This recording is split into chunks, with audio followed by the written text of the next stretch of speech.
2025-এ ঝাঁকানাকা বুবলি আর অপু বিশ্বাস, তার কথা আর কি বলবো। ভিডিওটি শেষ পর্যন্ত দেখেন। অপু বিশ্বাসের পরিণতি সম্পর্কে আপনার মতামত চাই। গতকাল রাতে নিজের অভিনীত একটি সিনেমার গানে জমকালো এক পারফরমেন্স তার ভক্তদেরকে উপহার দেওয়ার মাধ্যমে 2024 সালকে বিদায় দিলেন বুবলি।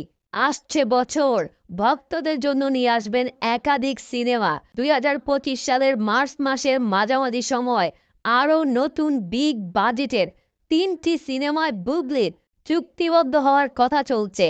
বোঝাই যাচ্ছে 2025 সালের পুরোটা সময় চলচ্চিত্র অঙ্গন সিনেমার মাধ্যমে আলোকিত রাখবেন সুপারস্টার শাকিব খান ও বর্তমান সময়ের লেডি সুপারস্টার আমাদের বুবলি।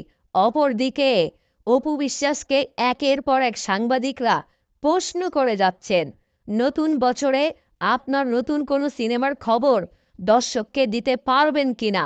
জবাবে অপু বিশ্বাসের সেই একই গান, সময় হলে জানাবো। 2025-এ সিনেমা নিয়ে প্ল্যানিং আছে, দেখা যাক।